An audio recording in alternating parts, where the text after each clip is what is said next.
दाखल केले। सेनेकडून शाहिद जंजीरकर यांनी नामनिर्देशन अर्ज भरलाय आणि या निवडणुकीचा निकाल 7 मे रोजी जाहीर होईल। 1 मे पासून रिक्षा टॅक्सी चालकांना मराठी भाषा सक्तीचा हा निर्णय लागू होणार की मुदतवाढ मिळणार याचा निर्णय आज होणार आहे। राज्यामध्ये 1 मे पासून रिक्षा टॅक्सी चालकांना मराठी नाही आली तर त्यांचे परवाने हे रद्द करण्याचा निर्णय परिवहन मंत्री प्रताप सरनाईक यांनी घेतलाय। रिक्षा टॅक्सी चालक संघटनांनी विरोध दर्शवल्यानंतर या संदर्भामध्ये काल परिवहन विभागाची बैठक झाली।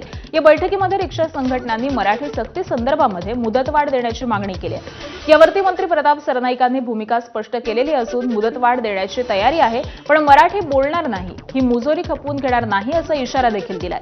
त्याबरोबरच ही मुदतवाढ किती द्यायची या संदर्भामध्ये आज आरटीओ अधिकाऱ्यांसोबत बैठक होणार आहे।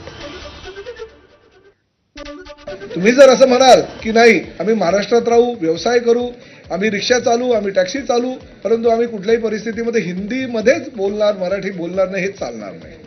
आणि जे माझी भूमिका त्या भूमिकेशी ते स्पष्टपणे सहमत होते। त्यांनी मुदत मागितलेली आहे आणि मुदत मागत असताना सुद्धा त्यांनी जबाबदारी सुद्धा घेतलेली आहे। मंत्री प्रताप सरनाईक यांच्या अध्यक्षतेखाली आज झालेल्या महत्त्वाच्या बैठकीमध्ये मराठी सक्तीच्या निर्णयाबाबत सकारात्मक तोडगा निघाल्याचा दावा करण्यात आलाय। दरम्यान रिक्षा टॅक्सी चालकांची लिहिण्याची आणि वाचण्याची चाचणी होणार नाही असं परिवहन मंत्र्यांनी बैठकीमध्ये सांगितल्याची माहिती रिक्षा टॅक्सी युनियनचे अध्यक्ष शशांक राव यांनी दिली आहे। तर चुकीच्या पद्धतीने दिलेल्या परवान्याची चाचणी करून त्यावरती कारवाई करतील। एक सर्व्हे करून ऑगस्ट महिन्यापासून मराठीचं प्रशिक्षण सरकार सुरू करणार आहे असं देखील त्यांनी म्हटलंय।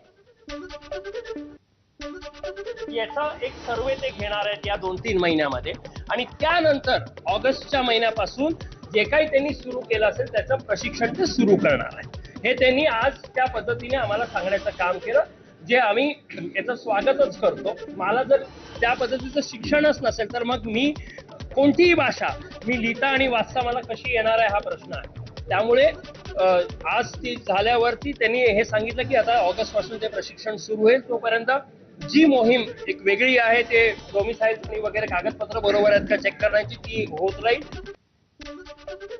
नालासोपाऱ्यात मनसेनं मराठी समर्थनार्थ विशेष मोहीम सुरू केली आहे। शहरातील रिक्षांवरती मी मराठी बोलतो, मला मराठी समजतं, या माझ्या रिक्षामध्ये बसा असे स्टिकर्स लावले जात असून अनेक हिंदी भाषिक रिक्षा चालकांनी देखील स्वेच्छेने या मोहिमेमध्ये सहभाग नोंदवलाय।